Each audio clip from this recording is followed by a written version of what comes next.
इसके पहले हम लोग क्लास 12 हिंदी का चैप्टर 3 संपूर्ण क्रांति का लेखक परिचय और इसकी पूरी व्याख्या देख चुके थे। और आज हम लोग करते हैं क्या, इसका प्रश्न अभ्यास। लगे पहला प्रश्न ऐसा कहता है कि आंदोलन के नेतृत्व के संबंध में जयप्रकाश नारायण के क्या विचार थे। आंदोलन का नेतृत्व वे किस शर्त पर स्वीकार करते हैं, ऐसा प्रश्न है। तो इसका आंसर हम लोग लिखेंगे कि आंदोलन के नेतृत्व में आंदोलन के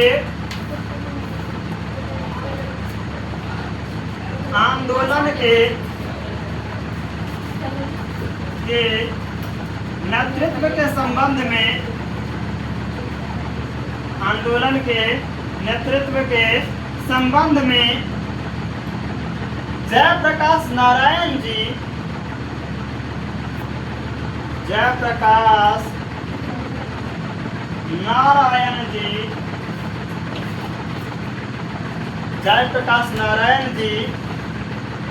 के यह विचार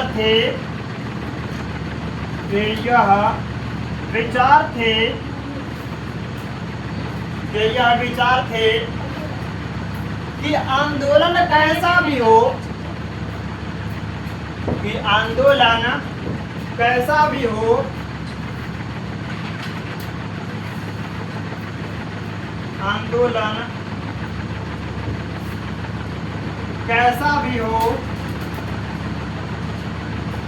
आंदोलन कैसा भी हो, कोई भी करे,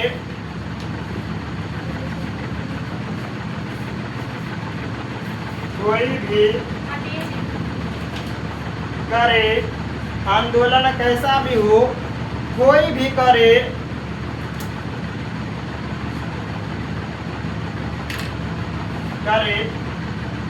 कैसा भी करे,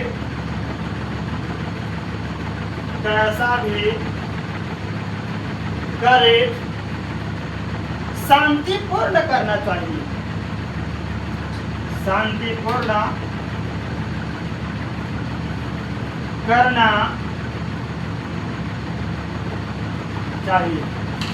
शांतिपूर्ण करना चाहिए और आंदोलन से किसी भी व्यक्ति को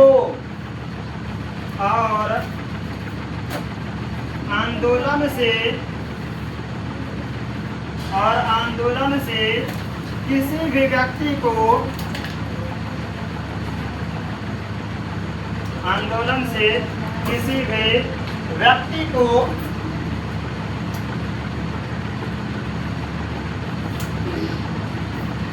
कोई नुकसान नहीं होना चाहिए, कोई नुकसान नहीं होना चाहिए, कोई नुकसान नहीं होना चाहिए।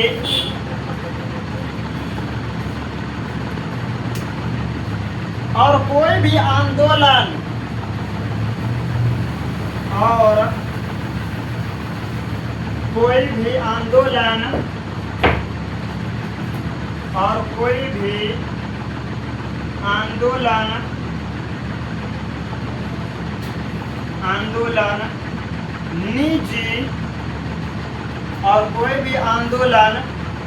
निजी स्वार्थ के लिए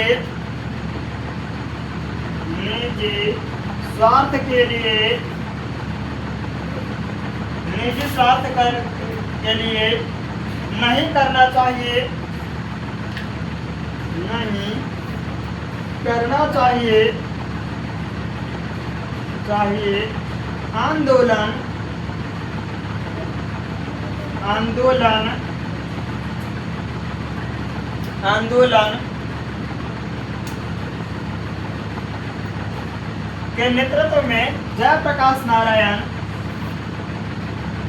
आंदोलन के नेतृत्व में जयप्रकाश नारायण जयप्रकाश नारायण आंदोलन के नेतृत्व में जयप्रकाश नारायण जी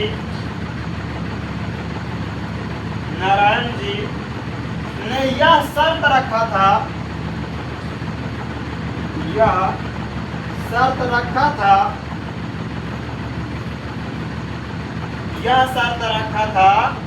कि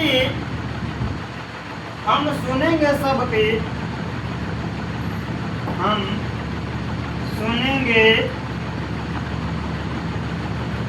सबकी लेकिन आखिरी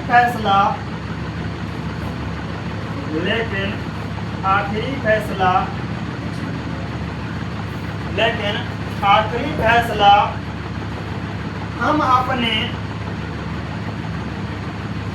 हम अपने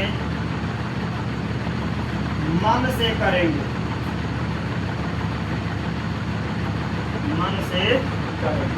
ठीक, ये हो गया पहला प्रश्न। अब देखा जाए दूसरे प्रश्न में क्या कहता है।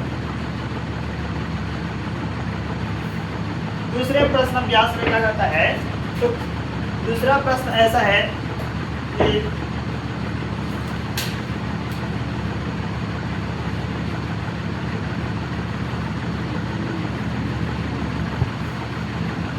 जयप्रकाश नारायण के छात्र जीवन जयप्रकाश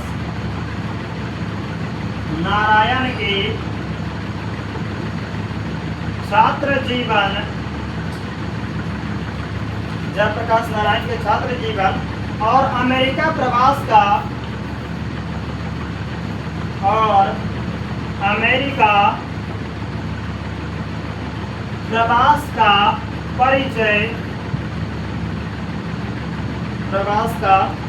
परिचय दें।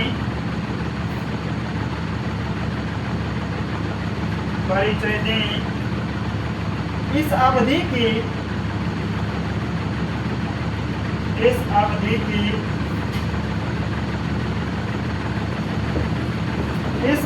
की कौन सी बातें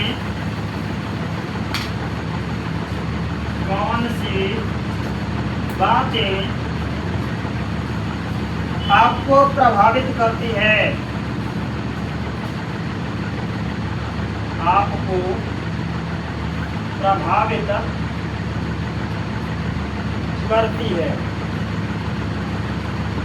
कौन सी बातें आपको प्रभावित करती है, ऐसा प्रश्न है। तो इसमें हम लोग लिखेंगे, क्या बोला दूसरा प्रश्न में। दूसरा प्रश्न ऐसा है कि जयप्रकाश नारायण के छात्र जीवन और अमेरिका प्रवास का परिचय दें। इस अवधि की कौन सी बातें आपको प्रभावित करती है। तो लिखेंगे हम लोग इसमें कि जयप्रकाश नारायण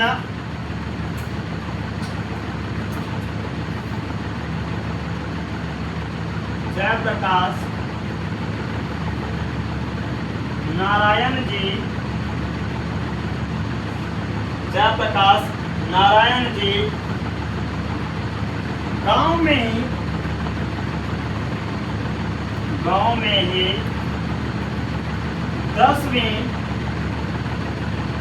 गांव में ही 10वीं तक शिक्षा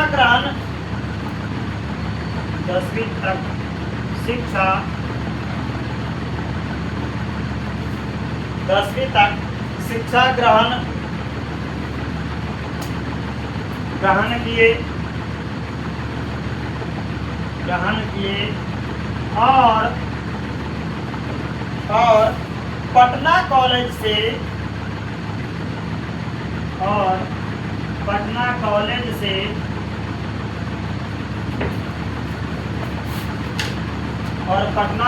से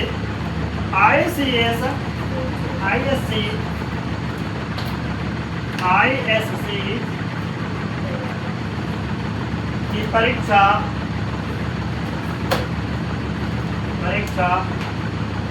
पास किए। ISC की परीक्षा पास किए और उसके बाद और उसके बाद और उसके बाद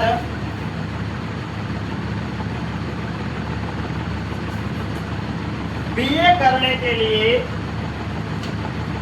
बीए यानी स्नातक करने के लिए, स्नातक करने के लिए, स्नातक करने के लिए अमेरिका चले गए और अमेरिका चले गए और अमेरिका चले गए और अमेरिका में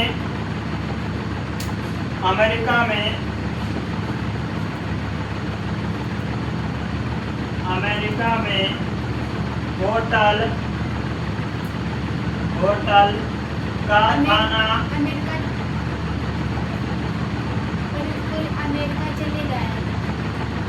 अमेरिका चले गए और अमेरिका में होटल कारखाना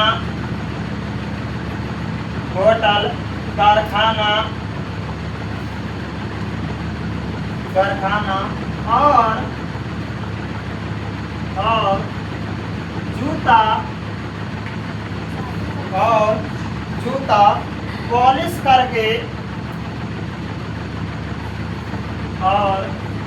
जूता पॉलिश करके अपना स्नातक पूरा करते हैं, अपना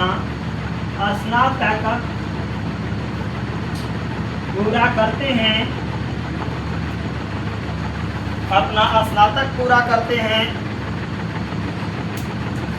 तो छात्र जीवन की सबसे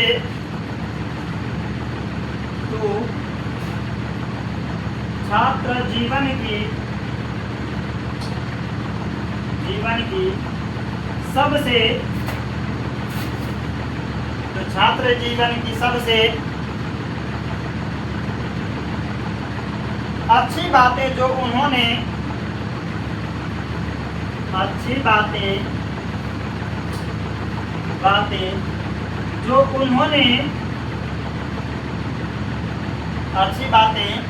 उन्होंने अमेरिका में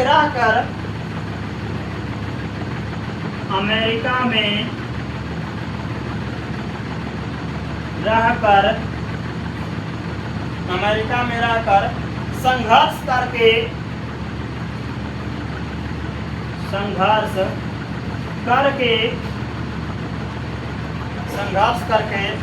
शिक्षा ग्रहण किए और शिक्षा ग्रहण किए और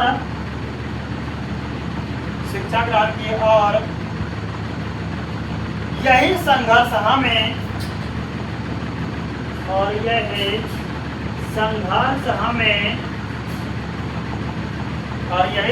हमें प्रभावित करती है कि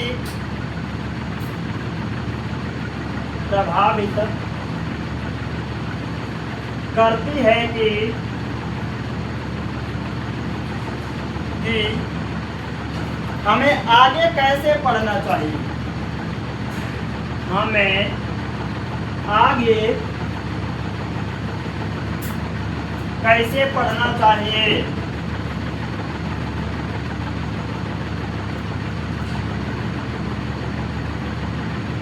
हमें आगे कैसे पढ़ना चाहिए।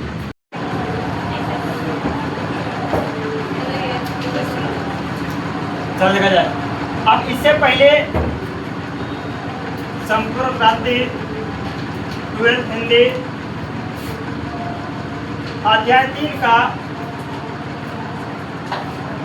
4 के का नंबर तक प्रश्न अभ्यास देख चुके थे। अब देखना है 4 के खा नंबर में, और इसमें प्रश्न क्या कहता है इसमें कि व्यक्ति से नहीं हमें तो नीतियों से झगड़ा है, सिद्धांतों से झगड़ा है, कार्यों से झगड़ा है। तो देखा जाए इसमें जयप्रकाश नारायण जी का क्या कहना है क्या कहता है इसमें सबसे पहले लिखेंगे कि प्रस्तुत पंक्ति हिंदी दिगंत भाग 2 के गद्य खंड शीर्षक संपूर्ण क्रांति पाठ से ली गई है, जिसके लेखक जयप्रकाश नारायण जी हैं, जो इस प्रश्न के माध्यम से बताना चाहते हैं कि स्वतंत्रता के असली दुश्मन वे लोग हैं जो जनता पर अत्याचार करते हैं। क्या बताया कि स्वतंत्रता के दुश्मन वे लोग हैं जो किस पर अत्याचार करते हैं? जनता पर अत्याचार करते हैं।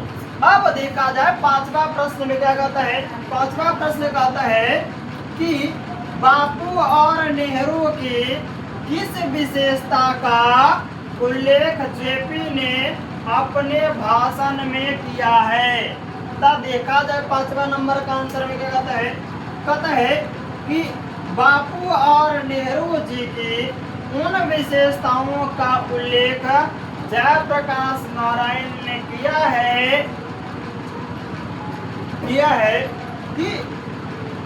है कि बापू इतने महान थे कि उनकी हम कड़ी आलोचना करते थे। नहीं, जयप्रकाश नारायण जी कितना भी आलोचना करते थे महात्मा गांधी जी का, तब क्या कहते थे? कहता फिर भी वो हमें माफ कर देते थे। फिर भी महात्मा गांधी जी माफ कर देते थे।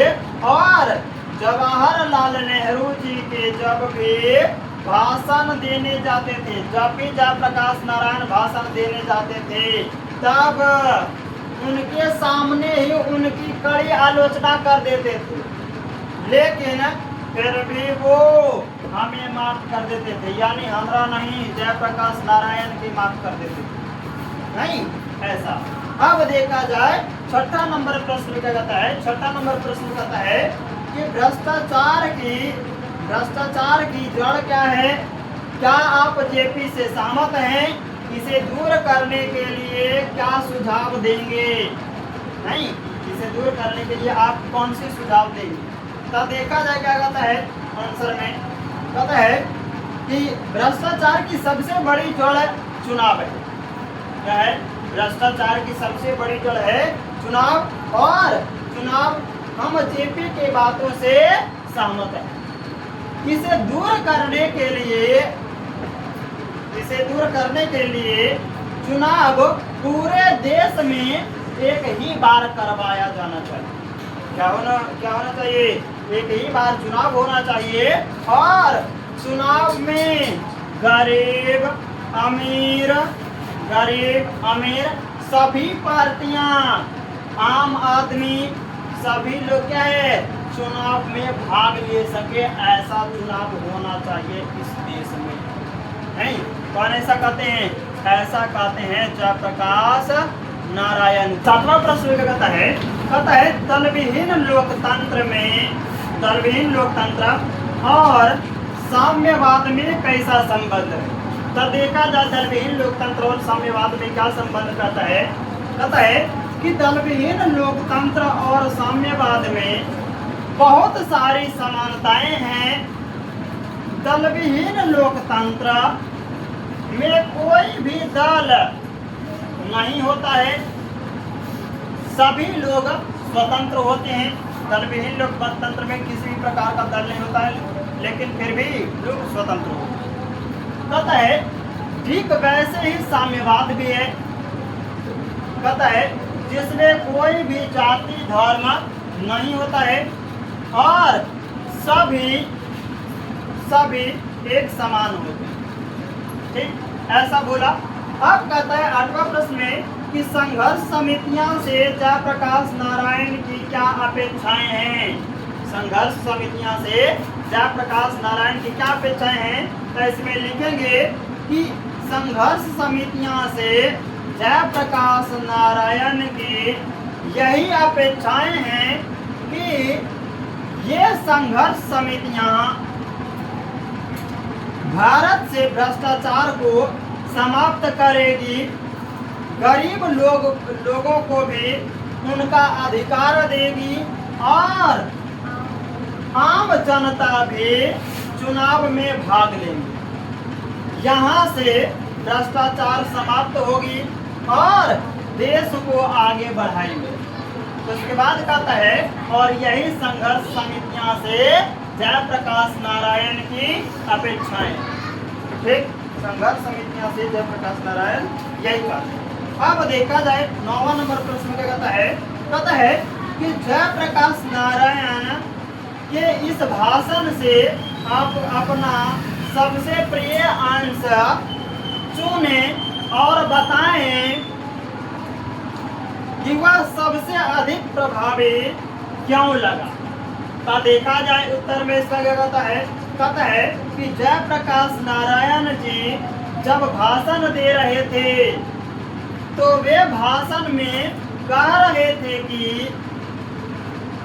हमने अमेरिका में कैसे संघर्ष करके पढ़ा है और यही बात हमें प्रभावित करती है। उसके बाद कहता है कि एक छात्र जीवन में कैसे संघर्ष करना चाहिए और कैसे संघर्ष करके ऊंचे पद पर जाना चाहिए और यही बात हमें प्रभावित करती है। 10वां प्रश्न क्या कहता है कि चुनाव सुधार के बारे में जयप्रकाश नारायण जी के प्रमुख सुझाव क्या हैं? उन सुझावों से आप कितना सहमत हैं? इसका उत्तर में लिखेंगे कि चुनाव के बारे में जयप्रकाश नारायण जी कहते हैं कि चुनाव एक बार होना चाहिए।